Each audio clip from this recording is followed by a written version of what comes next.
El evento fue cancelado en el último minuto, y volví a casa más temprano. En el portón estaba mi nieta de 8 años, llorando y suplicando que me fuera antes de que mi hijo volviera del trabajo. Cuando le pregunté qué estaba pasando, ella susurró temblando: «Abuela, si prometes no contarle a nadie, te muestro una cosa». Lo que vi a través de esa ventana destrozó todo lo que yo creía saber sobre mi familia. Y me hizo entender que llevaba meses viviendo en una trampa. Me llamo Rosalía, tengo 68 años, y esa tarde de jueves debería haber estado en la ceremonia de aniversario de la parroquia durante al menos 3 horas. Había planchado mi vestido color marfil, me había arreglado el cabello, y estaba lista para salir cuando sonó el teléfono. Cancelado. Una tubería rota había inundado el salón. Volví a guardar mi bolso, me quité los zapatos, y pensé que aprovecharía para descansar un poco. Nunca imaginé que esa cancelación me salvaría de perder absolutamente todo. Llegué a la casa alrededor de las 3 de la tarde, 2 horas antes de lo planeado. La calle estaba vacía, el sol todavía brillaba con fuerza, y todo parecía normal. Estacioné mi viejo auto y caminé hacia el portón con las llaves en la mano. Pero entonces la vi. Lilia estaba sentada en los escalones del porche. Su uniforme escolar estaba arrugado, tenía las rodillas sucias, pero lo que me partió el alma fue su rostro. Tenía los ojos rojos, hinchados, la cara llena de lágrimas frescas. Y cuando me vio llegar, no corrió a abrazarme como siempre hacía. Se puso de pie de un salto, con expresión de puro terror. «Abuela, no», dijo con voz entrecortada, mirando nerviosamente hacia la puerta de la casa. «Abuela, tienes que irte. Por favor. Vete antes de que papá llegue». Sentí que el mundo se detenía. Mi nieta, la niña que yo había cuidado desde el día en que nació, me estaba rogando que me fuera de mi propia casa. «Lilia, ¿qué pasó?». Me arrodillé frente a ella, tomándola de los hombros.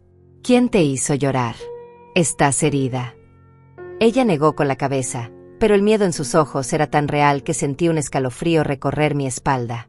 Miró hacia la ventana del comedor, luego hacia la calle, como si esperara que alguien apareciera en cualquier momento. «Si te quedas», susurró, «mamá va a enojarse mucho. Y papá también. Dijeron que hoy no deberías estar aquí. Dijeron que tenían que hacer algo importante». «Algo importante». Las palabras quedaron flotando en el aire caliente de la tarde, cargadas de un significado que yo todavía no comprendía, pero que ya me estaba envenenando por dentro. «¿Qué cosa importante, mi amor?». Intenté mantener la voz calmada, pero mis manos temblaban. Lilia me miró con esos ojos enormes llenos de lágrimas, y lo que dijo después hizo que todo mi cuerpo se pusiera rígido. «Si prometes no contarle a nadie», murmuró tan bajo que tuve que acercarme más, «te muestro una cosa. Pero tienes que jurarme que no dirás nada, abuela. Si mamá descubre que te conté, me va a castigar». Le juré. Le juré con cada fibra de mi ser porque vi el terror genuino en el rostro de esa niña. Y porque algo dentro de mí, algún instinto primitivo de supervivencia, me gritaba que necesitaba saber qué estaba pasando en esa casa. En mi casa. Lilia me tomó de la mano, su pequeña palma sudada y temblorosa, y me llevó hacia un costado de la construcción. Allí hay una ventana del comedor que siempre dejamos entreabierta para que circule el aire. Las cortinas color crema estaban corridas, pero no completamente. Había un espacio pequeño, apenas suficiente para ver hacia adentro. «Escucha», susurró Lilia, señalando la ventana. «Ella está hablando con el tío Moisés otra vez». Me acerqué despacio, conteniendo la respiración. Y entonces la escuché. La voz de Soraya, mi nuera, hablando por teléfono. Pero no era la voz que yo conocía. No era el tono dulce y controlado que usaba conmigo todos los días. Era algo completamente diferente. Era hielo puro mezclado con veneno. «Ya te dije que todo está saliendo perfecto, Moisés», decía entre risas crueles. «La vieja está cada vez más confiada. No sospecha absolutamente nada». El mundo se detuvo. Mi corazón dejó de latir por un segundo completo. La vieja. Estaba hablando de mí. «En 2 semanas como máximo tenemos todo listo», continuó Soraya, y pude escuchar el sonido de sus pasos caminando de un lado a otro de la sala. «El doctor Medina ya tiene los papeles preparados. Solo necesitamos un par de episodios más que podamos grabar, y después la declaramos incapaz». Es más fácil de lo que pensábamos. Sentí que mis piernas iban a ceder. Lilia me sostuvo del brazo con todas sus fuerzas, mirándome con esos ojos que parecían disculparse por mostrarme la verdad. Incapaz, repetí en un susurro ahogado. ¿Qué significa eso? No lo sé, dijo Lilia con lágrimas rodando por sus mejillas. Pero mamá dice que después de eso, tú tendrás que irte a un lugar para viejitos. Y que la casa será solo de ellos. La casa. Mi casa. La casa que yo pagué con el último dinero que me quedaba en este mundo. Volví a mirar por la ventana. Soraya seguía hablando, completamente ajena a que yo estaba ahí, escuchando cada palabra que sellaba mi destino. Miguel no va a decir nada, continuó con ese tono que me revolvía el estómago. Ya sabes cómo es. Hace todo lo que yo le digo. Además, él también está cansado de mantenerla. Dice que su pensión apenas alcanza para sus propios gastos, y que es una carga. Una carga. Mi hijo pensaba que yo era una carga. De repente, todas las pequeñas señales que había ignorado durante meses comenzaron a cobrar sentido. Los silencios incómodos. Las miradas que Miguel y Soraya intercambiaban cuando yo entraba a una habitación. La forma en que dejaron de incluirme en las conversaciones familiares. Como Soraya empezó a tratarme más como empleada que como parte de la familia. ¿Desde cuándo escuchas estas conversaciones? Le pregunté a Lilia, tratando de mantener la voz estable. Desde hace 3 semanas, respondió limpiándose las lágrimas con el dorso de la mano. Al principio no entendía de qué hablaban. Pero hace unos días escuché tu nombre, y me asusté. 3 semanas. Llevaban 3 semanas planeando esto. Tal vez más. ¿Y tu papá? La pregunta me quemaba en la garganta. Tu papá también habla de esto. Lilia bajó la mirada, y esa fue toda la respuesta que necesité. Soraya seguía hablando por teléfono, completamente confiada, completamente segura de que su plan era perfecto. Y yo me quedé ahí, del otro lado de esa ventana, sintiendo como todo mi mundo se desmoronaba.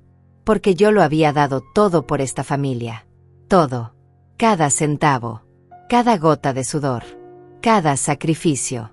Cuando mi esposo murió hace 20 años, Miguel apenas tenía 15. Trabajé turnos dobles en la fábrica textil para que pudiera estudiar. Vendí la casa donde habíamos sido felices para pagar su universidad. Viví en un apartamento diminuto comiendo lo mínimo para que a él nunca le faltara nada. Y cuando se graduó y conoció a Soraya, yo estaba tan feliz. Pensé que mi sacrificio había valido la pena. Cuando me pidieron ayuda para comprar esta casa, vendí el terreno que mi esposo me dejó. $50,000. Mi única herencia. Mi único patrimonio. Se lo di todo sin pensarlo 2 veces.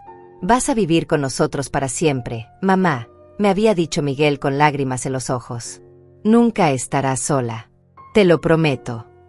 Y ahora, 6 años después, estaba escuchando cómo planeaban declararme demente para robarme lo poco que me quedaba y encerrarme en algún asilo barato. Abuela, susurró Lilia tomándome de la mano nuevamente. Por favor, vete antes de que regresen. No quiero que te pase nada malo. La miré.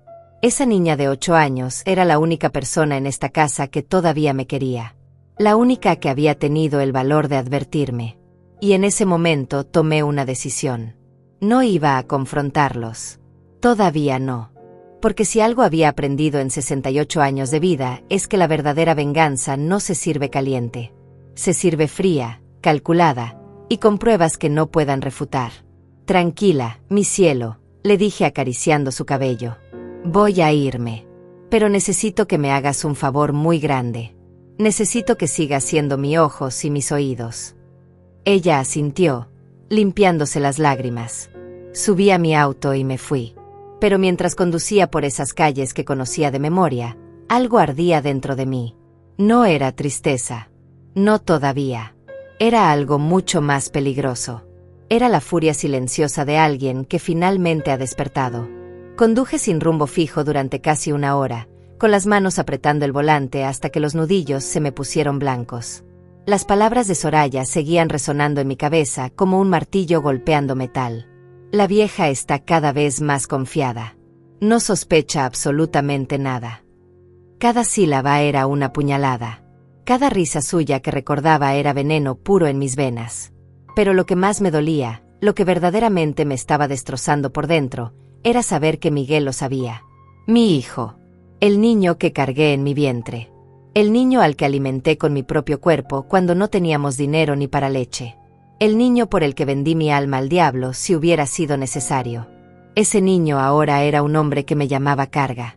Terminé estacionando frente a un pequeño café en el centro, uno de esos lugares viejos donde todavía sirven el chocolate caliente en tazas de cerámica gruesa. Necesitaba pensar. Necesitaba calmarme antes de hacer algo estúpido. Entré y pedí un café solo, aunque sabía que mi estómago vacío no lo recibiría bien. Me senté en una mesa del fondo, lejos de las ventanas, y saqué mi teléfono con manos temblorosas. Tenía que llamar a alguien. Pero, ¿a quién? No tenía muchos amigos. Después de mudarme con Miguel y Soraya, había perdido contacto con la mayoría de las personas que conocía. Ellos siempre tenían alguna excusa para que no saliera. Que si estaba muy cansada. Que si el clima estaba feo. Que si Lilia me necesitaba. Poco a poco me habían aislado, y yo ni siquiera me había dado cuenta. ¡Qué idiota había sido! Entonces recordé a Fabiola, mi vecina de hace años, cuando todavía vivía en el apartamento pequeño. Habíamos sido muy cercanas, y aunque ya no nos veíamos seguido, ella siempre me mandaba mensajes en Navidad y en mi cumpleaños. Busqué su número en mis contactos y marqué antes de poder arrepentirme. Rosalía. Su voz sonó sorprendida pero cálida. Ay, amiga, qué milagro que me llames. ¿Cómo estás? Y ahí, sentada en ese café casi vacío, con el teléfono pegado a mi oreja y la taza de café enfriándose frente a mí, me derrumbé. Le conté todo. Cada palabra que había escuchado. Cada plan que Soraya y ese tal Moisés estaban tramando. El miedo en los ojos de Lilia. La traición de Miguel. Todo salió como un torrente que había estado conteniendo durante demasiado tiempo. Fabiola me escuchó en silencio, solo interrumpiendo de vez en cuando con murmullos de incredulidad. Cuando terminé, hubo un silencio largo al otro lado de la línea. Rosalía, dijo finalmente, y su voz había cambiado por completo. Ya no era dulce ni compasiva. Era dura, firme, llena de determinación. Escúchame muy bien. No puedes volver a esa casa todavía. No hasta que tengamos un plan. Pero Fabiola, ¿qué voy a hacer? Todo mi dinero se fue en comprar esa casa. No tengo ahorros. Mi pensión apenas alcanza para mis medicinas. Por eso mismo no puedes dejar que te declaren incapaz, respondió con urgencia. Si hacen eso, pierdes control sobre todo. Tu pensión, tus documentos, tus decisiones. Te encerrarían en cualquier lugar horrible y se quedarían con lo poco que tienes. No vamos a permitir que eso pase. El nudo en mi garganta se apretó. No sé ni por dónde empezar. Yo sí, dijo Fabiola, y pude escuchar que estaba escribiendo algo del otro lado. Mi sobrino es abogado. Se especializa en casos de abuso familiar y fraude. Dame un par de horas para contactarlo y preparar una reunión. Mientras tanto, tú necesitas actuar como si nada hubiera pasado. ¿Qué? El café casi se me cae de las manos. ¿Quieres que vuelva ahí y finja que no sé nada? Exactamente, respondió Fabiola con firmeza. Rosalía, si los confrontas ahora, van a apurar su plan. Van a esconder evidencias. Van a inventar alguna emergencia para encerrarte antes de que puedas defenderte. Necesitamos tiempo para armar una estrategia legal sólida. Pero para eso, ellos tienen que seguir creyendo que eres una viejita indefensa que no sospecha nada. Sus palabras se clavaron en mi pecho como agujas. Una viejita indefensa. ¿Era así como me veían? ¿Era así como me había vuelto sin darme cuenta? No sé si pueda hacerlo, admití con la voz quebrada. No sé si pueda mirarlos a la cara y fingir que todo está bien. Sí puedes, insistió Fabiola. Porque eres más fuerte de lo que ellos creen. Has sobrevivido a cosas peores. Perdiste a tu esposo y sacaste adelante a tu hijo sola. Trabajaste hasta los huesos para darle una vida mejor. Esto no es diferente. Es solo otra batalla. Y esta vez, no vas a perder. Cerré los ojos, dejando que sus palabras me penetraran. Tenía razón. Había sobrevivido a cosas peores. Había enterrado al amor de mi vida y aún así me había levantado cada mañana. Había trabajado turnos de 12 horas con las manos agrietadas y la espalda destrozada sin quejarme. Había vendido todo lo que tenía sin pensarlo 2 veces por mi hijo. Y ahora ese mismo hijo quería robarme hasta mi dignidad. Está bien, dije finalmente, limpiándome las lágrimas con una servilleta de papel. Voy a hacerlo. Pero necesito que esa reunión con tu sobrino sea pronto. No sé cuánto tiempo tengo antes de que ejecuten su plan. Mañana mismo, prometió Fabiola. Te mando la dirección por mensaje. Y Rosalía, una cosa más. Empieza a documentar todo. Si Soraya o Miguel dicen o hacen algo sospechoso, anótalo. Con fecha y hora. Si puedes grabar conversaciones sin que se den cuenta, hazlo. Vamos a necesitar todas las pruebas posibles. Colgamos y me quedé sentada ahí, mirando el café frío en mi taza. Grabar conversaciones. Documentar. Fingir. Convertirme en una espía en mi propia casa. La ironía era tan amarga que casi me hizo reír. Pero no había tiempo para autocompasión. Si quería sobrevivir a esto, tenía que ser más inteligente que ellos. Más astuta. Más paciente. Miré la hora en mi teléfono. 5:30 de la tarde. Miguel llegaría del trabajo en cualquier momento. Soraya esperaría que yo estuviera en la ceremonia de la parroquia hasta las 6. Tenía tiempo de regresar y actuar como si recién hubiera llegado. Pagué el café, dejando un par de $1 de propina sobre la mesa, y salí a la calle. El sol empezaba a bajar, tiñendo el cielo de naranja y rosa. Era un atardecer hermoso, de esos que antes me hacían sentir en paz. Ahora solo me recordaba que el tiempo se estaba agotando. Conduje de regreso a la casa con el corazón martillando en mi pecho. Cada semáforo en rojo era una eternidad. Cada cuadra que avanzaba me acercaba más a tener que enfrentar a las personas que querían destruirme. Pero Fabiola tenía razón. No podía dejarle saber que yo sabía. Tenía que ser invisible. Insignificante. Exactamente lo que ellos esperaban. Cuando llegué, el auto de Miguel ya estaba en la entrada. Maldije por lo bajo. Llegué tarde. Respiré profundo 3 veces, ensayando mentalmente lo que iba a decir, y bajé del auto con mi bolso en la mano. Abrí la puerta principal y el olor a comida recién hecha me golpeó. Soraya estaba en la cocina, preparando la cena como si nada. Como si no hubiera estado planeando mi encierro apenas unas horas antes. Me vio entrar y me regaló una sonrisa perfecta, de esas que ahora reconocía como completamente falsas. Rosalía, llegaste, dijo con ese tono dulce que me revolvía el estómago. ¿Cómo estuvo la ceremonia? Tragué saliva, forzando una sonrisa que esperaba se viera natural. Se canceló, respondí dejando mi bolso en el sofá. Una tubería se rompió y el salón se inundó.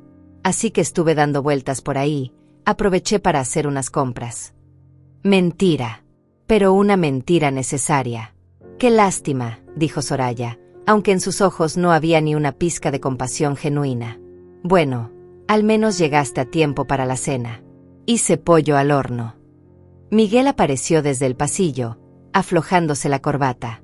Me miró apenas un segundo antes de desviar la vista. Ni siquiera un saludo. Ni siquiera un hola, mamá, ¿cómo estás? Solo indiferencia pura.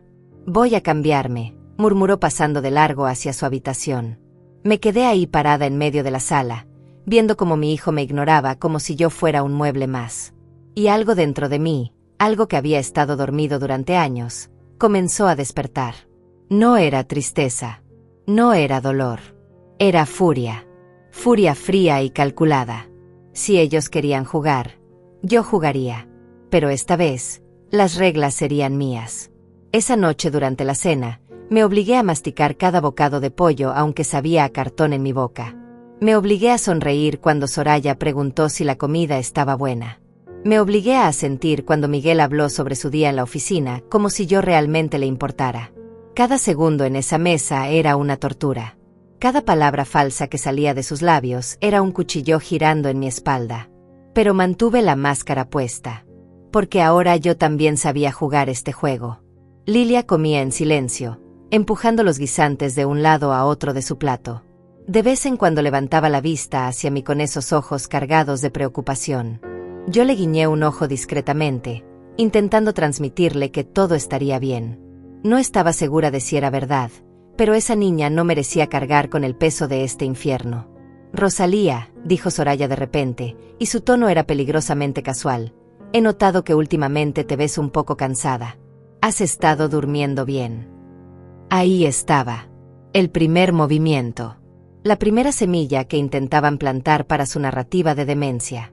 «Duermo bien», respondí con tranquilidad, tomando un sorbo de agua. «Aunque a mi edad, ya sabes, el cuerpo no es el mismo». «Claro, claro», continuó ella, intercambiando una mirada rápida con Miguel. «Es que ayer te llamé 3 veces para preguntarte dónde habías dejado las llaves del auto, y no contestaste. Me tenías preocupada». Mentira. Yo había estado en casa toda la tarde del día anterior, y mi teléfono nunca sonó. Pero ahora entendía lo que estaban haciendo. Estaban construyendo un historial falso de olvidos y confusiones que luego usarían como evidencia. «¿En serio?». Fingí sorpresa, frunciendo el ceño. «Qué extraño».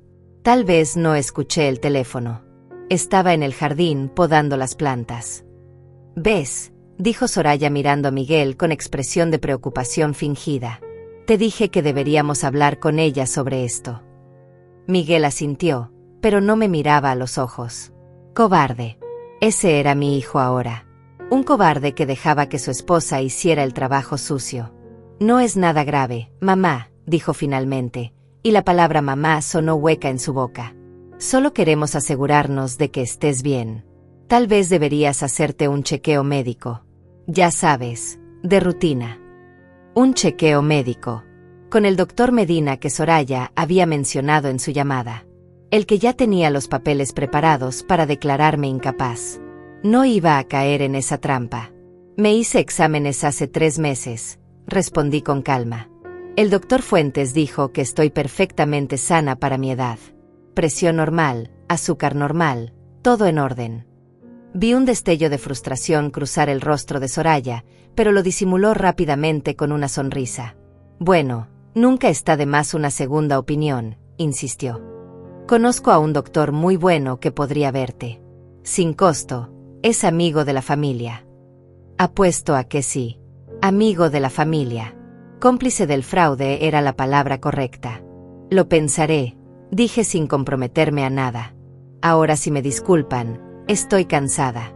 Me voy a dormir temprano». Me levanté de la mesa, llevé mi plato al fregadero, y caminé hacia mi habitación sintiendo sus miradas clavadas en mi espalda. Una vez dentro, cerré la puerta con seguro, algo que nunca había hecho antes, y me dejé caer en la cama con el corazón acelerado. Saqué mi teléfono y vi un mensaje de Fabiola. «Reunión mañana 10 de la mañana. Dirección: Avenida Libertad 445, Oficina 302. Abogado Elías Romero. Lleva todos los documentos que tengas sobre la casa y tu pensión». Elías Romero. Ese nombre se convirtió en mi tabla de salvación. Respondí confirmando mi asistencia y me puse a buscar todos los papeles importantes que guardaba en el cajón de mi mesita de noche. Escrituras, recibos de transferencias bancarias, el documento donde constaba que yo había puesto $50,000 para la compra de esta casa. Todo estaba ahí, guardado celosamente porque alguna parte de mí, incluso entonces, sabía que algún día podría necesitarlo. Esa noche no pude dormir. Cada ruido en el pasillo me ponía en alerta. Cada crujido de la madera me hacía pensar que alguien estaba intentando entrar. La paranoia era un veneno lento, pero no podía evitarlo. Ahora sabía que en esta casa había personas que querían hacerme daño, y cada sombra se había vuelto una amenaza. A las 3 de la madrugada, escuché voces, bajitas, susurradas, viniendo de la habitación de Miguel y Soraya. Me levanté descalza, abrí mi puerta con cuidado de que no rechinara, y caminé por el pasillo oscuro hasta quedar cerca de su cuarto. La puerta estaba entreabierta a apenas un par de centímetros. «No podemos apurarnos», decía Soraya con tono impaciente. «Moisés dice que necesitamos al menos 2 semanas más de documentación. Videos, testimonios de vecinos diciendo que ella está confundida, ese tipo de cosas. ¿Y si se da cuenta?». La voz de Miguel sonaba insegura, débil. Hoy en la cena se puso un poco defensiva cuando le sugeriste lo del doctor. No se va a dar cuenta, respondió Soraya con desprecio. Es una vieja, Miguel. Confía demasiado en ti. Cree que nunca le harías daño. El silencio que siguió fue peor que cualquier insulto, porque Miguel no la contradijo. No defendió mi inteligencia. No defendió mi confianza en él. Simplemente se quedó callado, y ese silencio era su complicidad. Mañana voy a empezar a grabar con mi teléfono, continuó Soraya. Pequeños momentos donde parezca confundida. Le voy a hacer preguntas repetitivas, le voy a mostrar objetos y decir que me preguntó por ellos 3 veces. Voy a construir una evidencia tan sólida que ningún juez va a dudar. ¿Y después?, preguntó Miguel. Después de que la declaren incapaz. Después la mandamos al asilo San Rafael. Cuesta $300 al mes. Es barato y está fuera de la ciudad. Nadie va a visitarla ahí. Y nosotros nos quedamos con su pensión, que son casi $1,200 mensuales. Más lo que podamos vender de sus cosas. $1,200. Mi pensión completa. El dinero que yo ganaba después de 40 años trabajando en esa maldita fábrica que me destrozó la espalda y las manos. Ellos querían quedarse con cada centavo mientras me pudrían en algún lugar inmundo. No sé, Soraya, murmuró Miguel, y por un segundo, solo por un maldito segundo, pensé que iba a recapacitar. Es mi madre. Y por eso mismo, respondió ella con frialdad, deberías querer lo mejor para ella. Un lugar donde esté cuidada, donde no tenga que preocuparse por nada. Piénsalo como un favor que le estás haciendo. Un favor. Llamaban favor a robarme mi libertad, mi dinero, mi dignidad. Además, agregó Soraya, y su voz se volvió más suave, más manipuladora, piensa en Lilia. Necesita su propio cuarto. Está creciendo. No puedes seguir compartiendo espacio con tu madre para siempre. Y nosotros necesitamos ese dinero extra. Sabes que mi sueldo no alcanza para todo lo que queremos. Ahí estaba. La verdad desnuda. No era por mi bien. Era por dinero. Por comodidad. Por egoísmo puro y simple. Me alejé de esa puerta antes de que pudiera escuchar más. Regresé a mi habitación con las piernas temblando y me senté en la cama abrazándome a mí misma. Las lágrimas finalmente llegaron, silenciosas y ardientes, rodando por mis mejillas como ríos de dolor. Lloré por el hijo que había criado. Lloré por los años que había desperdiciado creyendo que era amada. Lloré por la ingenua que fui al confiar ciegamente. Pero más que nada, lloré de rabia. Una rabia tan profunda y tan pura que me quemaba las entrañas. Cuando amaneció, ya no quedaban lágrimas. Solo quedaba determinación. Me vestí con cuidado, eligiendo ropa simple pero presentable. Pantalón gris, blusa color crema, mis zapatos cómodos. Me peiné el cabello en un moño bajo y me puse los aretes de perla que mi esposo me regaló en nuestro aniversario número 15. Necesitaba verme digna. Necesitaba verme fuerte. Bajé a desayunar como si nada. Soraya estaba preparando huevos revueltos, tarareando una canción. Me saludó con esa sonrisa falsa que ahora me daban ganas de arrancarle de la cara. Buenos días, Rosalía. ¿Dormiste bien? Como bebé, mentí sirviéndome café. Hoy tengo que salir temprano. Fabiola me invitó a tomar el té. Vi cómo los ojos de Soraya se entrecerraban levemente, calculando si eso representaba algún problema para sus planes. «Qué lindo», dijo finalmente. «Saluda a Fabiola de mi parte». Claro, como si alguna vez le hubiera importado Fabiola. Desayuné rápido, tomé mi bolso con todos los documentos escondidos en el fondo, y salí de esa casa sintiendo que cada paso me alejaba del infierno. El aire fresco de la mañana me golpeó en la cara como una bendición. Subí a mi auto, encendí el motor, y conduje hacia la Avenida Libertad con una sola cosa en mente: justicia. No importaba cuánto me doliera. No importaba cuánto tuviera que sacrificar. Iban a pagar por cada mentira, por cada traición, por cada plan cruel que habían tejido en la oscuridad. La oficina del abogado Elías Romero estaba en un edificio antiguo, pero bien conservado en el centro de la ciudad. Subí los 3 pisos por las escaleras porque el elevador estaba en mantenimiento, y para cuando llegué a la puerta con el número 302 grabado en una placa de bronce, estaba sin aliento. Toqué 2 veces y una voz masculina me indicó que pasara. Elías Romero era un hombre de unos 40 años, de aspecto serio pero con ojos amables. Tenía el cabello negro con algunas canas en las sienes y usaba anteojos de montura fina. Se levantó de su escritorio cuando me vio entrar y extendió la mano con una sonrisa profesional. Señora Rosalía, Fabiola me habló mucho de usted. Por favor, tome asiento. Me senté en una de las sillas frente a su escritorio, aferrando mi bolso contra mi pecho como si fuera un salvavidas. Él volvió a sentarse y juntó las manos sobre la mesa, mirándome con atención completa. Fabiola me contó lo básico de su situación. Comenzó con voz calmada. Pero necesito que usted me cuente todo con sus propias palabras. Cada detalle es importante. Y quiero que sepa algo desde ahora. Lo que está pasándole es más común de lo que imagina, y hay formas legales de protegerse. No está sola en esto. Esas últimas palabras quebraron algo dentro de mí. No está sola. Hacía tanto tiempo que no escuchaba algo así con sinceridad que casi me hizo llorar de nuevo. Pero me contuve. Había llorado suficiente. Ahora era momento de actuar. Le conté todo. Desde el principio. Desde la muerte de mi esposo y los sacrificios que hice para criar a Miguel. Los $50,000 que invertí en la casa con la promesa de que viviríamos juntos. El cambio gradual en el trato de Soraya. El aislamiento que sufrí sin darme cuenta. La conversación que escuché entre Soraya y su hermano Moisés. El plan para declararme incapaz. El doctor corrupto. El asilo barato. Todo. Elías tomaba notas rápidamente en una libreta, asintiendo de vez en cuando, frunciendo el ceño en otros momentos. Cuando terminé, hubo un silencio largo mientras él revisaba lo que había escrito. Esto es grave, dijo finalmente, quitándose los anteojos para limpiarlos con un paño. Estamos hablando de intento de fraude, abuso financiero de adulto mayor y posiblemente conspiración. Pero necesitamos pruebas sólidas para que esto no se convierta en una guerra de palabra contra palabra.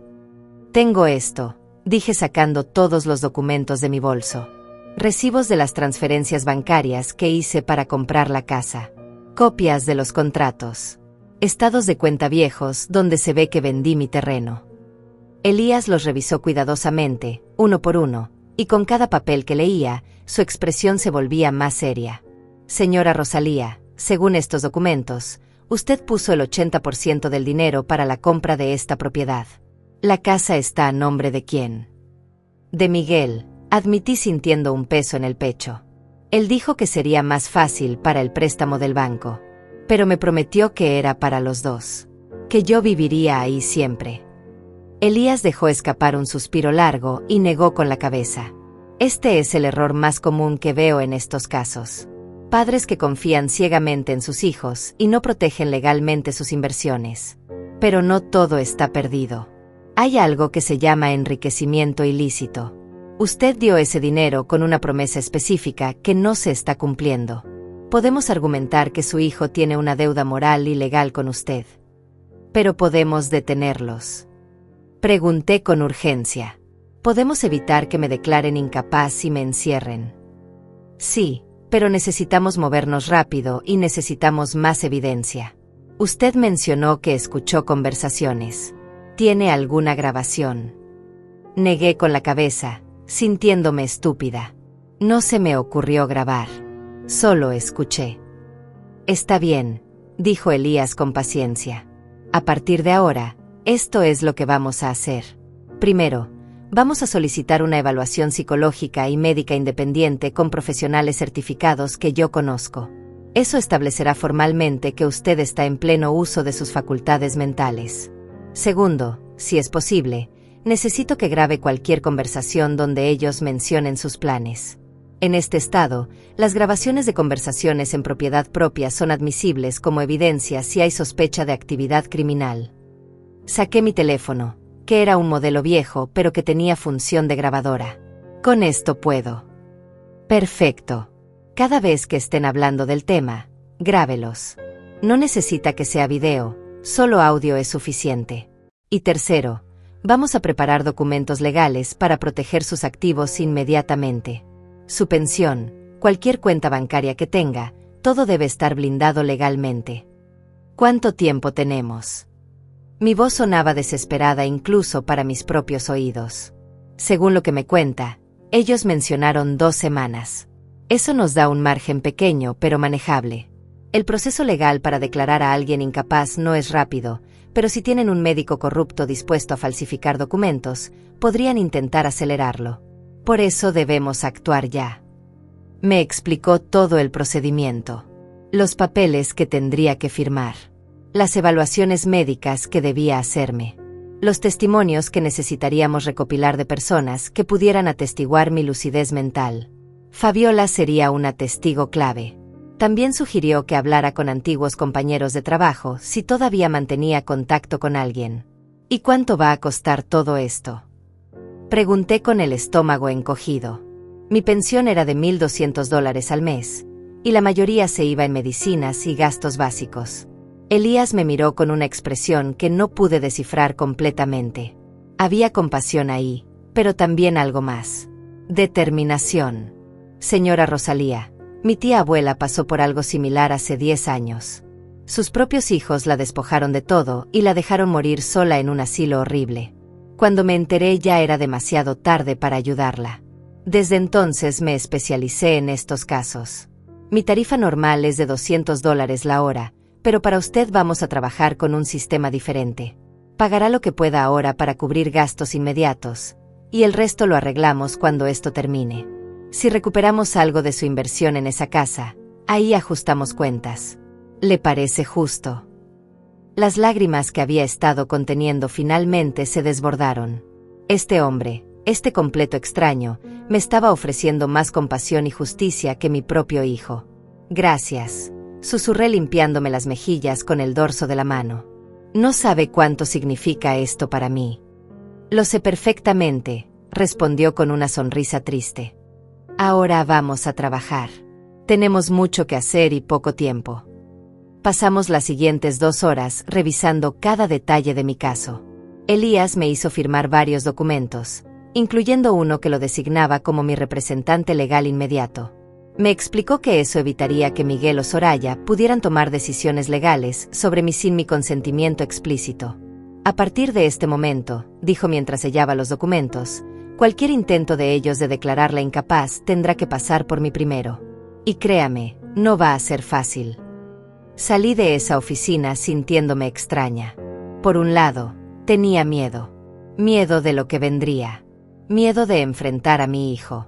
Miedo de perder lo poco que me quedaba. Pero por otro lado, por primera vez en meses, sentía algo parecido a la esperanza. No estaba indefensa. No estaba sola. Tenía un plan. Conduje de regreso a casa con las manos firmes en el volante. Ya no temblaban. El teléfono con la función de grabadora estaba listo en mi bolsillo. Los documentos legales estaban seguros en mi bolso. Y en mi pecho, donde antes había dolor y traición, ahora ardía algo mucho más peligroso. Venganza no. Justicia. Eso era lo que buscaba. Y no descansaría hasta conseguirla. Los siguientes días fueron los más difíciles de mi vida. Tuve que convertirme en actriz dentro de mi propia casa, fingiendo ser la viejita confundida y vulnerable que ellos esperaban ver, mientras en secreto documentaba cada movimiento, cada conversación, cada mentira. El teléfono siempre estaba en mi bolsillo, listo para grabar. Mis ojos siempre estaban alertas. Y mi corazón, aunque destrozado, se había vuelto de hierro. Soraya intensificó sus ataques de manera predecible. Comenzó a hacerme preguntas repetitivas frente a Lilia, grabando con su teléfono escondido entre los cojines del sofá. Yo la dejaba hacer, pero al mismo tiempo, mi propio teléfono grababa desde mi bolsillo, capturando no solo mis respuestas, sino también sus comentarios posteriores cuando creía que yo no escuchaba. Rosalía, ¿ya tomaste tus pastillas?, me preguntaba en las mañanas. Sí, las tomé después del desayuno, respondía yo. 10 minutos después, volvía a preguntar lo mismo. Rosalía, no olvides tomar tus pastillas. Ya las tomé, Soraya, decía yo con paciencia fingida. Y ella anotaba algo en su teléfono, construyendo su falsa narrativa de olvidos y confusión. Pero lo que no sabía es que yo estaba grabando todo, incluyendo el momento en que le decía a Miguel por la noche: Hoy conseguí 3 escenas perfectas de ella olvidando cosas. El doctor Medina dice que con esto ya casi tenemos suficiente. Una tarde, mientras preparaba la comida, Soraya entró a la cocina con expresión preocupada y su teléfono en la mano, claramente grabando. Rosalía, ¿recuerdas dónde dejaste las llaves de tu auto esta mañana? Las he estado buscando por todos lados. Yo sabía perfectamente dónde estaban mis llaves. Estaban en mi bolso, donde siempre las guardaba. Pero decidí seguirle el juego. Están en mi bolso, dije con tranquilidad. ¿Estás segura? Porque revisé tu bolso y no estaban ahí. Por supuesto que no estaban ahí. Ella misma las había escondido para crear esta escena. Pero yo ya conocía el truco. Qué extraño, dije frunciendo el ceño. Siempre las dejo ahí. Vi el brillo de satisfacción en sus ojos. Creía que me tenía. Siguió grabando mientras yo buscaba las llaves por la cocina, fingiendo confusión. Cuando finalmente las encontró dentro del refrigerador, donde obviamente ella las había puesto, su expresión fue de triunfo absoluto. Rosalía, pusiste las llaves en el refrigerador, dijo con tono de preocupación falsa. ¿No te parece preocupante? Dios mío, murmuré llevándome la mano a la cabeza. No recuerdo haber hecho eso. Ella salió de la cocina satisfecha, probablemente para enviarle el video a ese tal Moisés o al doctor corrupto. Pero lo que no vio es que yo había grabado todo desde que entró. Y más importante aún, tenía las llaves en mi bolso toda la mañana. Había tomado una foto con fecha y hora de ellas ahí dentro antes de que Soraya comenzara su teatro.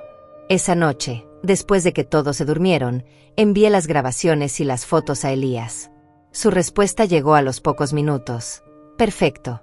Esto demuestra manipulación deliberada. Sigue así, pero ten cuidado. No queremos que sospechen. Las evaluaciones médicas que Elías había coordinado fueron un respiro. El doctor Fuentes, mi médico de siempre, me hizo exámenes exhaustivos. Pruebas de memoria, de razonamiento lógico, análisis cognitivos completos. Los resultados fueron claros. Yo estaba en perfecto estado mental para mi edad. De hecho, el doctor comentó que tenía mejor memoria que muchas personas 20 años más jóvenes. Rosalía, me dijo mientras firmaba los documentos, no sé qué está pasando, pero quiero que sepas que estos resultados son legalmente vinculantes. Nadie puede declararte incapaz con esta evidencia en tu contra. También visité a una psicóloga que Elías recomendó. Le conté toda la situación, dejé que evaluara mi estado emocional, mi capacidad de tomar decisiones. Ella determinó que yo estaba sufriendo abuso emocional y financiero, pero que mentalmente era completamente competente. Lo que estás viviendo es trauma, no demencia, me explicó. Y el hecho de que hayas tenido la lucidez de buscar ayuda legal demuestra exactamente lo opuesto a lo que ellos quieren probar. Con cada documento médico que recolectábamos, me sentía más fuerte, pero también más furiosa. Porque cada prueba de mi cordura era también una prueba de su traición. Una semana después de mi primera reunión con Elías, Soraya finalmente mostró sus cartas. Estábamos cenando cuando ella y Miguel intercambiaron una de esas miradas cargadas de significado. Supe que algo estaba por pasar. Rosalía, comenzó Miguel, y el hecho de que usara mi nombre en lugar de mamá me dijo todo lo que necesitaba saber. Soraya y yo hemos estado preocupados por ti. Hemos notado algunos cambios en tu comportamiento últimamente. ¿Cambios? Pregunté con inocencia, aunque mi mano en el bolsillo ya estaba activando la grabadora. Olvidos, intervino Soraya con falsa dulzura. Cosas perdidas. Confusión sobre qué día es. Pequeñas cosas que nos tienen intranquilos. Creemos que sería bueno que te viera un especialista, continuó Miguel sin mirarme a los ojos. Alguien que pueda evaluar si necesitas algún tipo de ayuda o tratamiento. Ahí estaba. El momento que habían estado preparando durante semanas. Un especialista. Repetí dejando que mi voz sonara levemente preocupada. ¿Creen que algo anda mal conmigo? No es nada grave, se apresuró a decir Soraya. Solo queremos asegurarnos de que estés bien. De hecho, ya hicimos una cita con el doctor Medina para pasado mañana. Es un excelente geriatra, muy respetado. El doctor Medina. El corrupto que tenía los papeles listos para declararme incapaz. El que probablemente ya había recibido su pago por adelantado. No sé, dije mordiéndome el labio como si estuviera insegura. Mi doctor Fuentes siempre me ha atendido bien. Tal vez debería hablar con él primero. Vi un destello de irritación en el rostro de Soraya, pero lo disimuló rápidamente. El doctor Fuentes es médico general, argumentó. El doctor Medina es especialista en personas de tu edad. Sabe exactamente qué buscar. Además, agregó Miguel, y había algo en su tono que sonaba casi amenazante, ya está todo arreglado. La cita es a las 10 de la mañana. Te acompañamos. Por supuesto que me acompañarían. No podían arriesgarse a que yo fuera sola y dijera algo que arruinara sus planes. Está bien, acepté finalmente con un suspiro resignado. Si ustedes creen que es necesario. La satisfacción en sus rostros era nauseabunda. Creían que habían ganado. Creían que yo era tan ingenua que iría mansamente al matadero. Pero lo que no sabían es que yo también tenía una cita programada. Una cita con Elías, quien estaría presente en esa consulta con el doctor Medina, con documentos legales y evidencia suficiente para destruir todo su plan. Esa noche, Lilia se coló a mi habitación después de que todos se durmieron. Tenía los ojos rojos de llorar y se abrazó a mí con desesperación. Abuela, sollozó contra mi pecho. Escuché a mamá hablando por teléfono. Dijo que después de que el doctor te vea, te van a llevar a un lugar lejos. Dijo que yo no voy a poder visitarte. Le acaricié el cabello, sintiendo como mi corazón se partía por esta niña inocente atrapada en medio de la avaricia de sus padres. Tranquila, mi cielo, susurré besando su frente. No va a pasar nada de eso. Te lo prometo. ¿Cómo puedes estar segura? Porque a veces, dije mirándola a los ojos, las personas subestiman a las viejitas. Creen que somos débiles, que somos tontas, que no sabemos defendernos. Pero tu abuela aprendió hace mucho tiempo que en este mundo, o te defiendes o te devoran. Y yo no pienso ser devorada. Lilia me miró con esos ojos grandes llenos de una mezcla de miedo y esperanza. Vas a pelear. Voy a hacer algo mejor, respondí con una sonrisa que probablemente se veía más oscura de lo que pretendía. Voy a ganar. La acosté en mi cama esa noche, abrazándola hasta que se quedó dormida. Y mientras escuchaba su respiración tranquila, pensé en todo lo que estaba a punto de pasar. En menos de 48 horas, Miguel y Soraya descubrirían que habían cometido el error más grande de sus vidas. Habían despertado algo en mí que llevaba dormido demasiado tiempo. No era solo una madre traicionada. Era una mujer que había sobrevivido a pérdidas devastadoras, que había trabajado hasta los huesos por su familia, que había sacrificado todo. Y ahora, finalmente, era una mujer que había decidido que ya era suficiente. La mañana de la cita con el doctor Medina amaneció gris y fría, como si el cielo mismo supiera que algo importante estaba por suceder. Me vestí con cuidado, eligiendo un conjunto sencillo pero digno, pantalón negro, blusa color crema, mi suéter tejido favorito.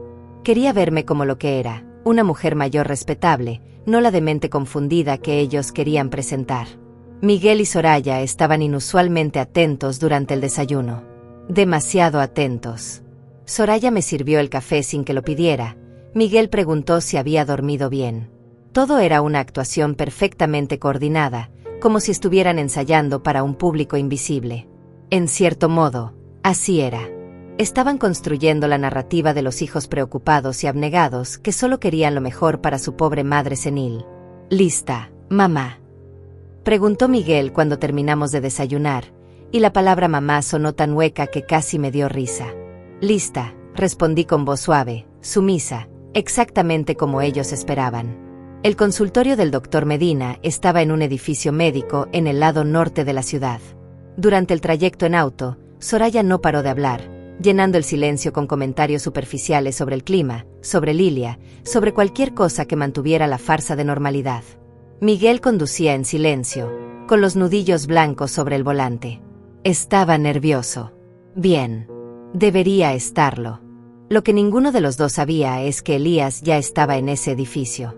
Había llegado una hora antes, había hablado con la recepcionista, había presentado documentación legal estableciendo que él era mi representante autorizado en cualquier procedimiento médico relacionado con evaluaciones de capacidad mental. Y había dejado muy claro que cualquier diagnóstico o documento que saliera de esa consulta sería escrutado legalmente. Subimos al cuarto piso en un elevador que olía a desinfectante. La sala de espera del consultorio era pequeña, con paredes color verde pálido y sillas de plástico incómodas. Había un par de personas esperando, hojeando revistas viejas sin prestar atención. La recepcionista, una mujer joven de expresión aburrida, nos indicó que esperáramos.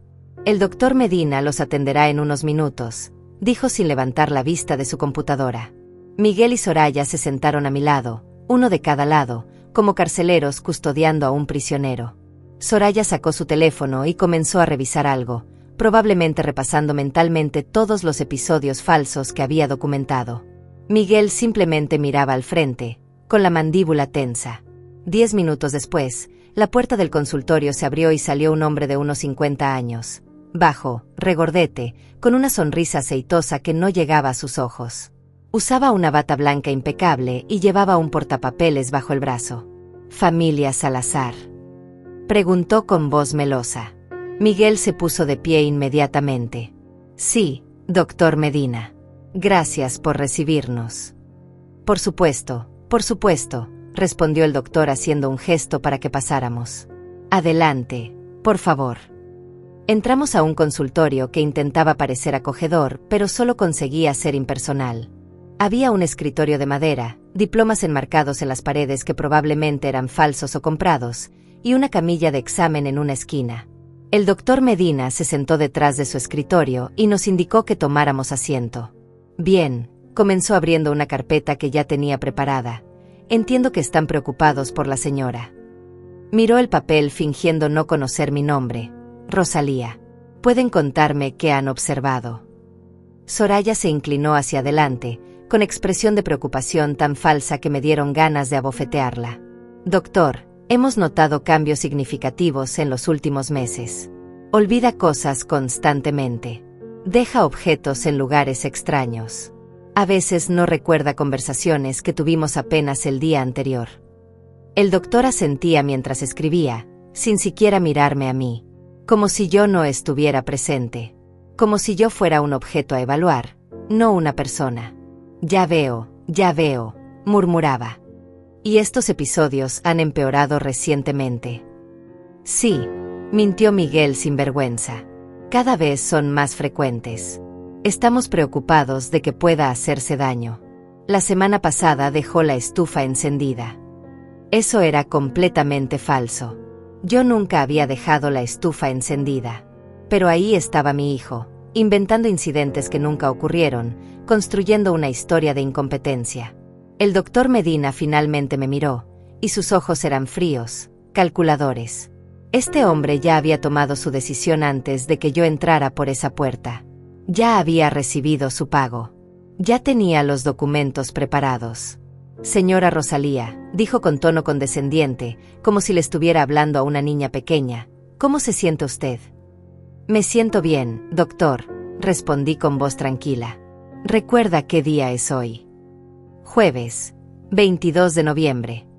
¿Y puede decirme dónde estamos? En su consultorio, en el edificio médico de la Avenida Norte.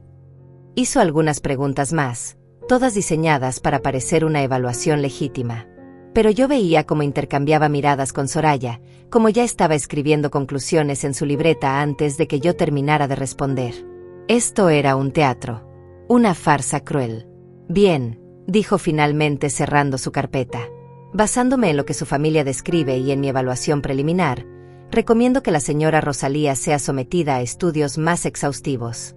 Es posible que estemos frente a un deterioro cognitivo que requiera supervisión constante. Ahí estaba. La trampa cerrándose. Soraya y Miguel intercambiaron una mirada de satisfacción apenas disimulada. ¿Qué significa eso exactamente, doctor?, preguntó Soraya con falsa inocencia. Significa, respondió el doctor sacando unos papeles de su cajón, documentos que claramente ya tenía preparados desde antes, que deberíamos considerar establecer una tutela legal. Alguien que pueda tomar decisiones médicas y financieras en nombre de la señora Rosalía, para su propia protección. Para mi propia protección. Qué bonita manera de decir que querían robarme mi libertad y mi dinero. El doctor comenzó a explicar el proceso, los papeles que había que firmar, los pasos legales a seguir. Soraya asentía con expresión grave. Miguel miraba al suelo, sin poder enfrentar la magnitud de lo que estaba haciendo. Cobarde hasta el final. Y entonces, justo cuando el doctor Medina estaba a punto de pedirme que firmara el primer documento, la puerta del consultorio se abrió. Elías Romero entró con paso firme, vestido con un traje impecable, llevando un maletín de cuero y una expresión que podría congelar el infierno. Detrás de él venía una mujer de aspecto oficial con una cámara y equipo de grabación. «Buenos días», dijo Elías con voz que no admitía réplica. «Soy el abogado Elías Romero, representante legal de la señora Rosalía Salazar. Y esta», señaló a la mujer, «es la escribana pública Claudia Márquez, quien estará documentando esta consulta oficialmente». El doctor Medina palideció. Soraya se puso rígida en su silla. Miguel finalmente levantó la vista, confundido y asustado. «¿Qué significa esto?», balbuceó el doctor intentando recuperar la compostura. «Esta es una consulta médica privada. No cuando hay sospecha de fraude médico y conspiración para cometer abuso financiero de adulto mayor», respondió Elías colocando su maletín sobre el escritorio y abriéndolo con movimientos precisos. «Doctor Medina, o debería decir, señor Medina, porque tengo aquí documentos que demuestran que su licencia médica fue suspendida hace 3 años por irregularidades en evaluaciones geriátricas similares». El silencio que siguió fue absoluto. Podía escuchar mi propio corazón latiendo en mis oídos. Eso es ridículo», tartamudeó el doctor, pero el sudor ya comenzaba a brillar en su frente. «Ridículo». Elías sacó una carpeta y comenzó a esparcir documentos sobre el escritorio. «Aquí tengo las evaluaciones médicas legítimas de la señora Rosalía, realizadas la semana pasada por el doctor Fuentes y la psicóloga Ramírez, ambos profesionales certificados y reconocidos. Ambas evaluaciones concluyen que la señora Rosalía está en perfecto estado mental». Puso más papeles sobre la mesa. «También tengo grabaciones de conversaciones donde se discute abiertamente el plan para declarar a la señora Rosalía incapaz con el propósito de tomar control de sus bienes y pensión. Grabaciones que incluyen referencias específicas a usted, doctor Medina, y a los documentos que supuestamente ya tiene preparados». Soraya se había puesto blanca como papel. Miguel parecía que iba a vomitar. «Esto es un malentendido», intentó decir Soraya con voz temblorosa. «Nosotros solo queremos lo mejor para Rosalía». Elías la miró con una expresión de desprecio puro. «Señora Soraya, tengo grabaciones de usted admitiendo que planeaba encerrar a su suegra en el asilo San Rafael, que cuesta $300 mensuales, mientras se quedaba con su pensión de $1,200. Tengo evidencia de manipulación deliberada, incluyendo videos donde usted esconde objetos para luego acusar a la señora Rosalía de haberlos extraviado». El consultorio se había convertido en una tumba silenciosa. Soraya temblaba visiblemente, sus manos aferradas al borde de su silla. Miguel tenía la cabeza entre las manos, incapaz de mirar a nadie. El doctor Medina intentaba mantener una expresión neutral, pero el pánico en sus ojos lo traicionaba. Y yo, sentada ahí en medio de todos ellos, finalmente me permití sentir algo parecido a la satisfacción. «No entiendo», murmuró Miguel levantando la vista hacia mí por primera vez, y en sus ojos había algo que podría haber sido confusión genuina. «Mamá, tú sabías todo esto». La palabra mamá sonó diferente esta vez. Había miedo en ella. Había culpa. «Sabía desde el momento en que escuché a tu esposa planeando mi encierro», respondí con voz firme, más firme de lo que había sonado en meses. «Sabía cuando escuché que me llamaban carga. Sabía cuando decidiste que mi pensión era más valiosa que mi dignidad». Miguel abrió la boca, pero no salió ningún sonido. ¿Qué podía decir? No había defensa posible para lo que habían hecho. Elías continuó sacando documentos de su maletín, cada uno más condenatorio que el anterior. «Aquí tenemos los registros de llamadas entre la señora Soraya y su hermano Moisés, discutiendo los detalles del fraude. Tenemos las transferencias bancarias que la señora Rosalía hizo hace 6 años, demostrando que ella puso $50,000 para la compra de la casa donde actualmente vive. Y tenemos testimonios de vecinos que declaran haber visto a la señora Rosalía en perfecto estado mental, activa, lúcida, sin ningún signo de deterioro cognitivo». Cada palabra era un martillazo. Cada documento era un clavo en el ataúd de sus planes. «Doctor Medina», continuó Elías volteando hacia el médico corrupto, «usted tiene 2 opciones. Puede admitir ahora mismo que esta evaluación era fraudulenta y cooperar con las autoridades, o puedo presentar toda esta evidencia ante el colegio médico y la fiscalía, en cuyo caso, además de perder definitivamente su licencia, enfrentará cargos criminales por fraude, conspiración y abuso de adulto mayor. ¿Qué prefiere? El doctor Medina se derrumbó como un castillo de naipes. Sus hombros se hundieron, su rostro se descompuso, y por un momento pareció 10 años más viejo. Yo solo necesitaba el dinero, murmuró con voz quebrada. No pensé que fuera tan grave. Ellos me dijeron que era solo un trámite, que la señora iba a estar mejor cuidada. ¿Cuánto le pagaron?, preguntó Elías sin un ápice de compasión. $5,000, admitió el doctor sin levantar la vista. 2,000 por adelantado, 3,000 cuando firmara los papeles de incapacidad. $5,000. Ese era el precio de mi libertad para este hombre. Menos de lo que yo había invertido en la educación de mi hijo. Elías se volvió hacia Miguel y Soraya. ¿Y ustedes? Tienen también 2 opciones. Podemos resolver esto legalmente aquí y ahora, con consecuencias civiles pero sin cargos criminales. O puedo llevar todo esto a la fiscalía y dejar que enfrenten las consecuencias completas de intento de fraude, conspiración, abuso financiero y emocional de adulto mayor. En algunos estados, eso puede significar hasta 10 años de prisión. No, susurró Soraya, y por primera vez su máscara de control perfecto se desmoronó completamente. No, por favor. Tenemos una hija. No pueden hacernos esto. No puedo. La voz de Elías era hielo puro.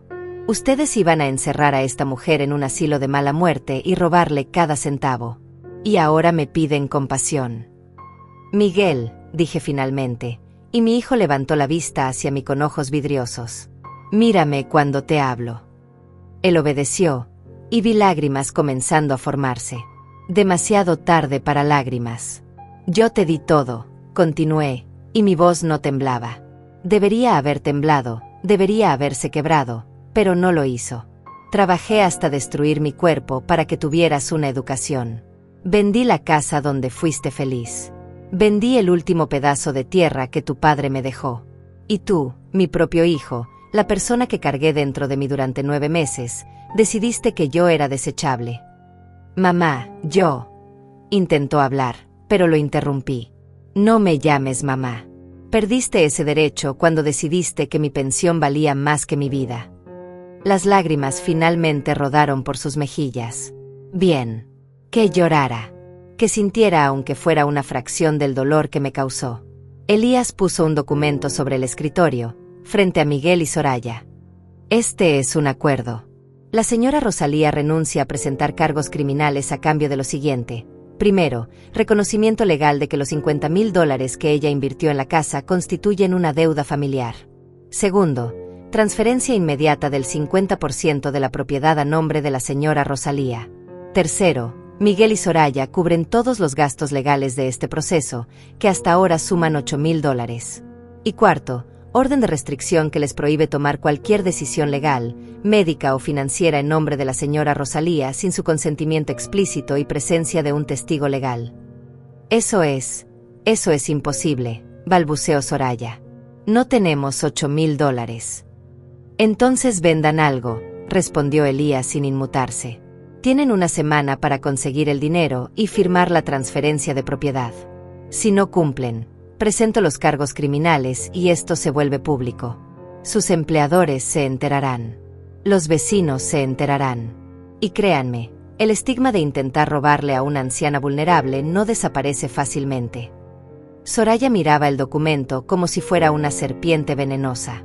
Miguel tenía la cabeza gacha, derrotado. ¿Y si no firmamos?, preguntó Soraya con un último destello de desafío. Entonces, dijo Elías con una sonrisa que no tenía nada de amable, nos vemos en la corte. Y les aseguro que cuando un juez vea todas estas grabaciones, estos documentos, estas pruebas de manipulación deliberada, no solo perderán la casa completa, sino que enfrentarán cargos criminales que los perseguirán el resto de sus vidas. Su hija crecerá sabiendo que sus padres intentaron robarle a su propia abuela. El nombre de Lilia fue el golpe final. Vi cómo algo se rompía definitivamente en Miguel. Tomó el bolígrafo que Elías le ofrecía con mano temblorosa. «Voy a firmar», dijo con voz ahogada. «Soraya, firma». «Pero, Miguel». «Firma», gritó él, y fue la primera vez en años que lo escuchaba alzarle la voz a su esposa. «Ya hicimos suficiente daño». Soraya tomó el bolígrafo con manos temblorosas y firmó. El sonido de la pluma sobre el papel fue como una sentencia definitiva. La escribana documentó todo, tomó fotografías de las firmas, certificó los documentos. Cuando terminó, Elías guardó todo en su maletín con movimientos precisos. «Tienen una semana», repitió. «Si no cumplen, las consecuencias serán permanentes». Nos levantamos para salir. Pasé junto a Miguel y por un momento, solo un momento, me detuve. Él me miraba con ojos suplicantes, como si esperara que dijera algo, que perdonara, que olvidara. Pero no dije nada, porque no había nada que decir. El hijo que yo conocí, el niño que amé con cada fibra de mi ser, había muerto. En su lugar había un extraño que había elegido la codicia sobre el amor. Salí de ese consultorio con la cabeza en alto. Elías caminaba a mi lado, y la escribana detrás de nosotros. Y mientras el elevador nos llevaba hacia abajo, finalmente permití que una sonrisa pequeña, muy pequeña, se formara en mis labios. Había ganado.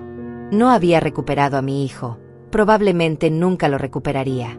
Pero había recuperado algo más importante: mi dignidad. Los días que siguieron fueron extraños y dolorosos. Continué viviendo en la casa, porque legalmente era mi derecho, pero el ambiente era tan tenso que podía cortarse con un cuchillo. Miguel y Soraya apenas me dirigían la palabra. Cuando nos cruzábamos en el pasillo, desviaban la mirada. Durante las comidas, el silencio era absoluto, roto solo por el sonido de los cubiertos contra los platos. Era como vivir con fantasmas que me culpaban por haber descubierto su traición. Soraya había cambiado por completo. Ya no había sonrisas falsas ni preguntas dulces. Su verdadero rostro había quedado expuesto, y era amargo, resentido, lleno de un odio que ya ni siquiera intentaba disimular. Me miraba como si yo le hubiera arruinado la vida, como si yo fuera la villana de esta historia. La ironía era tan profunda que casi dolía. Miguel, por su parte, parecía un hombre destrozado. Había perdido peso, tenía ojeras profundas, y lo sorprendía mirándome de lejos con una expresión que podría haber sido arrepentimiento. Pero nunca se acercó. Nunca dijo «lo siento». Nunca intentó explicar o justificar. Solo existía en esa casa como una sombra de lo que alguna vez fue mi hijo. La única luz en esa oscuridad era Lilia. La niña venía a mi habitación cada noche, se acurrucaba a mi lado, y me abrazaba como si tuviera miedo de que desapareciera. Le leía cuentos, le acariciaba el cabello, le prometía que todo estaría bien, aunque no estaba segura de si era verdad. «Abuela», me preguntó una noche mientras mirábamos el techo de mi habitación, «¿por qué mamá y papá están tan enojados?» «Porque hice algo que no esperaban», respondí eligiendo mis palabras con cuidado. Me defendí. «Eso está mal». «No, mi amor. Defenderse nunca está mal. Pero a veces, cuando te defiendes de las personas que amas, duele más». Ella procesó eso en silencio, su pequeña mano apretando la mía. «¿Todavía amas a papá?», preguntó finalmente. La pregunta me golpeó como un puñetazo. ¿Amaba a Miguel? El niño que fue, sí, lo amaría siempre. Pero el hombre en que se convirtió, el hombre que conspiró para encerrarme y robarme, ese era un extraño. «Amo lo que él era», respondí honestamente. «Pero no sé si amo lo que decidió ser». Pasó una semana exacta desde la confrontación en el consultorio. Elías me llamó temprano por la mañana. «Rosalía, los documentos están listos». Miguel y Soraya cumplieron. Vendieron el auto de ella y pidieron un préstamo para juntar los $8,000. La transferencia de propiedad está procesada. Oficialmente, eres dueña del 50% de esa casa. Debería haberme sentido victoriosa. Debería haber celebrado. Pero solo sentía un vacío profundo en el pecho. ¿Y ahora qué?, pregunté con voz cansada. «Ahora tienes opciones», respondió Elías. «Puedes quedarte ahí, es tu derecho. Puedes forzar la venta de la propiedad y dividir las ganancias. O puedes negociar tu salida con compensación. Tú decides. Esa tarde, me senté en el jardín que yo misma había plantado años atrás. Las rosas que cultivé con tanto cuidado estaban floreciendo, ajenas al caos humano que ocurría dentro de esas paredes. Y mientras las miraba, tomé una decisión. No quería quedarme en esa casa. No quería vivir rodeada de resentimiento y silencio. No quería que Lilia creciera en medio de esta tensión tóxica. Pero tampoco iba a irme con las manos vacías después de todo lo que había invertido. Llamé a Elías y le pedí que arreglara una reunión. Una última conversación con Miguel y Soraya para cerrar este capítulo de mi vida. La reunión fue en la sala de estar, en una tarde lluviosa que parecía sacada de una novela triste. Elías estaba presente como mediador. Miguel y Soraya se sentaron del otro lado de la mesa de centro, tensos como cables a punto de romperse. He tomado una decisión, comencé sin preámbulos. Voy a dejar esta casa. Pero no gratis. Quiero que me compren mi parte. Vi como algo parecido al alivio cruzaba el rostro de Soraya, pero se contuvo. ¿Cuánto?, preguntó Miguel con voz ronca. $50,000, respondí. Exactamente lo que invertí hace 6 años. Eso es imposible, saltó Soraya. No tenemos ese dinero. Entonces consigan un préstamo sobre la casa, respondí con calma. Tienen 6 meses para reunir el dinero. Mientras tanto, yo me mudo. Pero si no cumplen en ese plazo, fuerzo la venta de la propiedad completa y nos dividimos todo por la mitad. Y créanme, en el mercado actual, esta casa vale bastante más. Miguel se pasó las manos por el rostro, agotado. ¿Por qué 6 meses? ¿Por qué no simplemente vender la casa ahora y dividirlo? ¿Por qué?, dije mirándolo directamente a los ojos por primera vez en días, porque todavía recuerdo que alguna vez fuiste mi hijo. Y porque Lilia merece un hogar estable. Pero esto es lo último que hago por ustedes. Después de esto, no me deben nada y yo no les debo nada. Hubo un silencio largo. Elías puso los documentos sobre la mesa, explicando los términos legales, las cláusulas, las consecuencias del incumplimiento. Miguel y Soraya los leyeron con expresiones sombrías. ¿Y dónde vas a vivir?, preguntó Miguel de repente, y había algo genuino en su preocupación que me tomó desprevenida. Encontré un apartamento pequeño, respondí. Fabiola me ayudó a buscarlo. Tiene una habitación, una cocina, está cerca de la plaza donde solía caminar cuando eras niño. Es suficiente para mí. Mamá, comenzó Miguel, y su voz se quebró. Yo nunca quise. No sabía que iba a llegar tan lejos. Pero llegó, lo interrumpí. Y tú permitiste que llegara. No fuiste tú quien lo planeó, Miguel, pero tampoco fuiste tú quien lo detuvo. Y eso es igual de grave. Él bajó la mirada, incapaz de contradecirme porque sabía que era verdad. Firmaron los documentos. Cada firma era una despedida silenciosa. Cada rúbrica era el cierre de algo que alguna vez fue una familia. Cuando terminó, me levanté para irme. Pero antes de salir de la sala, me volví una última vez. Soraya, dije, y ella levantó la vista con expresión defensiva. Conseguiste lo que querías. La casa es toda tuya ahora, o lo será en 6 meses. Pero quiero que entiendas algo. Ganaste una casa, pero perdiste mucho más. Perdiste la oportunidad de que tu hija creciera conociendo a su abuela. Perdiste el respeto de cualquiera que se entere de lo que intentaste hacer. Y perdiste la posibilidad de mirar a tu hija a los ojos sin vergüenza cuando sea lo suficientemente mayor para entender lo que hiciste. Soraya no respondió, pero vi cómo sus manos se apretaban en puños sobre su regazo. Y Miguel, continué volteando hacia mi hijo, tú perdiste algo que nunca podrás recuperar. Perdiste a tu madre. No porque yo haya muerto, sino porque tú elegiste matarme en vida. Y espero, sinceramente espero, que esa elección no te persiga todas las noches cuando cierres los ojos. Salí de esa casa sin mirar atrás. Elías me acompañó hasta mi auto, y antes de que subiera, me puso una mano en el hombro. Hiciste lo correcto, dijo con firmeza. No se siente como lo correcto, admití con voz cansada. Nunca se siente así, respondió. Pero lo fue. Conduje hasta mi nuevo apartamento, ese lugar pequeño pero mío, donde nadie podría traicionarme porque nadie tendría el poder de hacerlo. Y esa noche, sola en mi nueva cama, en mi nueva vida, finalmente permití que todo el dolor saliera. Lloré por el hijo que perdí. Lloré por los años desperdiciados. Lloré por la familia que creí tener y que resultó ser una ilusión. Pero cuando amaneció, me levanté, me vestí, me preparé un café y miré por la ventana hacia un futuro incierto pero finalmente mío. Pasaron 4 meses desde que dejé esa casa.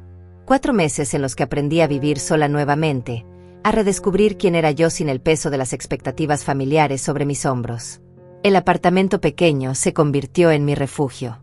Pinté las paredes de color beige claro, coloqué cortinas color marfil que dejaban entrar la luz del sol, y poco a poco fui llenándolo de cosas que me hacían feliz. Plantas en el balcón, fotografías viejas de cuando mi esposo aún vivía, libros que nunca tuve tiempo de leer. Fabiola me visitaba 2 veces por semana. Tomábamos café en mi pequeña sala, hablábamos de todo y de nada, y ella nunca me hacía sentir como si fuera una carga. Me había ayudado a conseguir un trabajo voluntario en la biblioteca comunitaria, organizando libros y ayudando a los niños con sus tareas. No pagaba mucho, apenas $200 al mes, pero no lo hacía por el dinero. Lo hacía porque me hacía sentir útil nuevamente, porque me recordaba que todavía tenía algo que ofrecer al mundo. Mi pensión de $1,200 alcanzaba perfectamente para mi renta de $400, mis medicinas, mi comida, y hasta me sobraba un poco para guardar. Era irónico. Soraya y Miguel habían querido robarme todo esto, y resultó que yo no necesitaba tanto para ser feliz. Solo necesitaba paz. Solo necesitaba dignidad. Lilia venía a visitarme los domingos.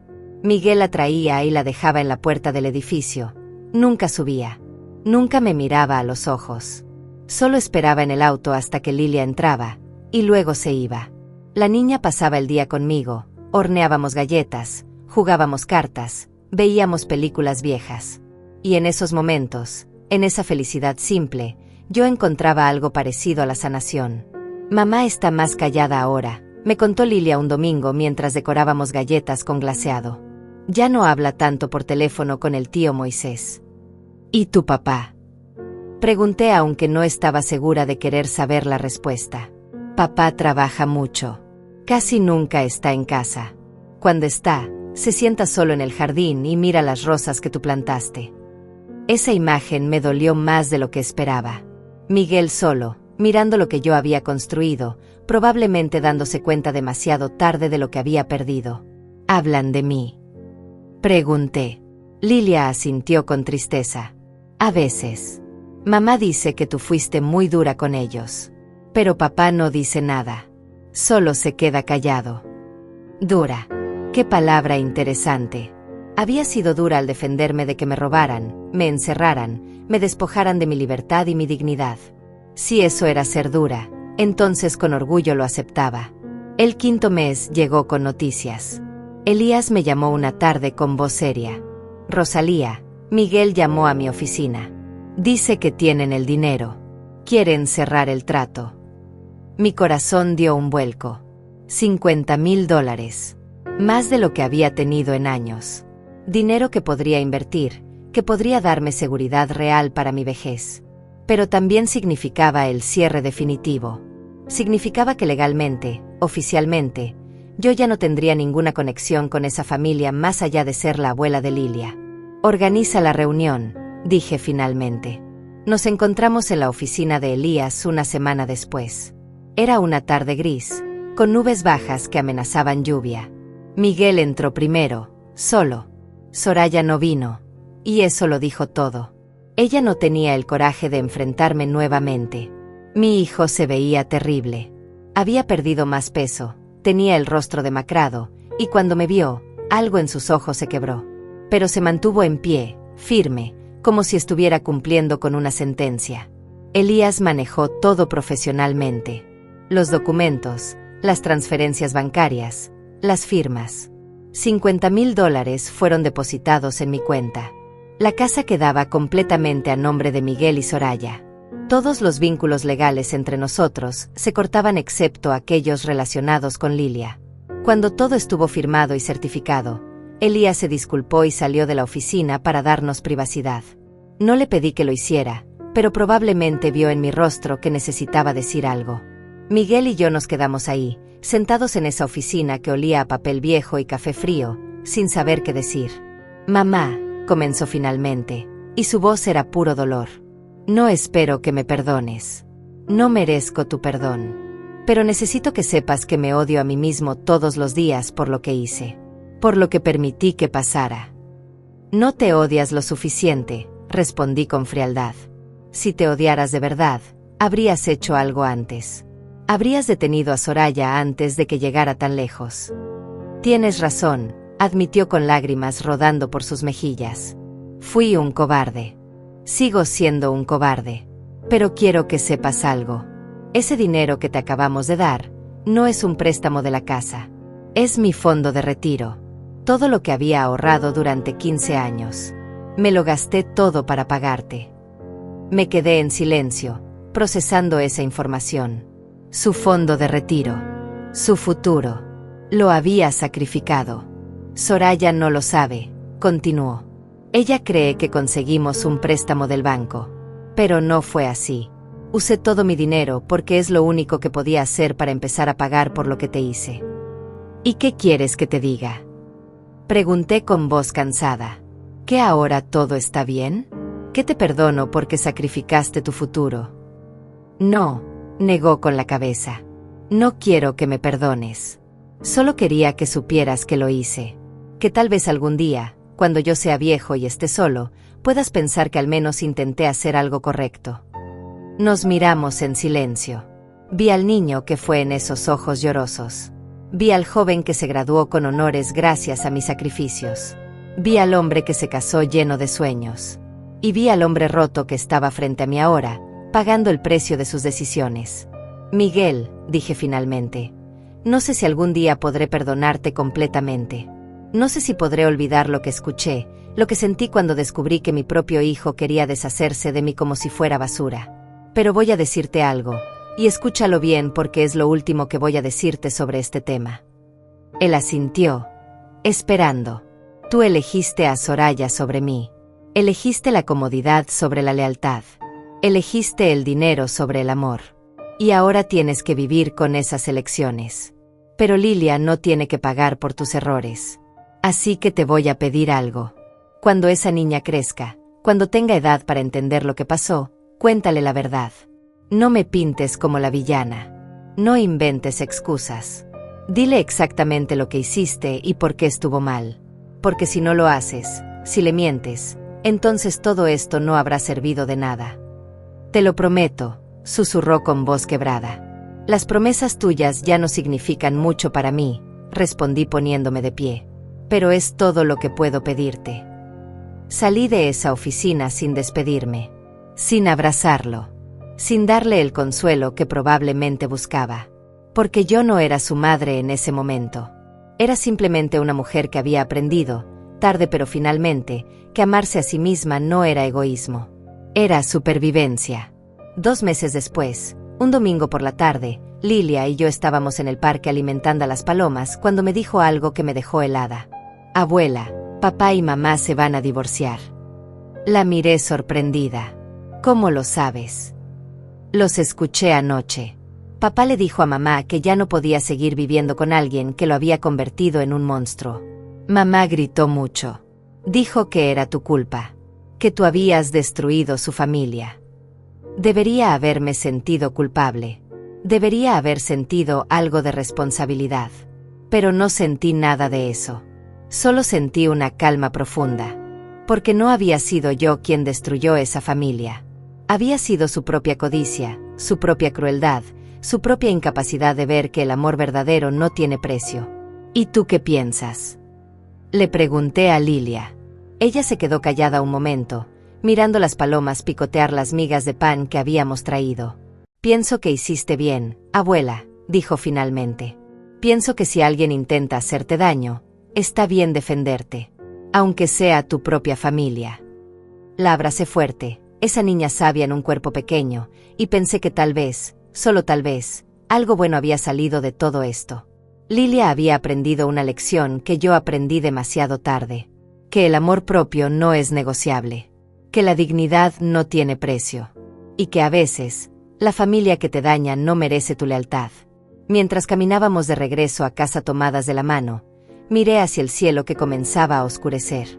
No sabía qué me depararía el futuro. No sabía si Miguel y yo algún día podríamos tener algo parecido a una relación nuevamente. No sabía si Soraya aprendería algo de todo esto o si solo me odiaría para siempre. Pero sabía algo con certeza. Había sobrevivido. Me había defendido. Y había recuperado lo más importante. Mi libertad. Mi dignidad. Mi vida. Y eso, al final, era todo lo que realmente importaba.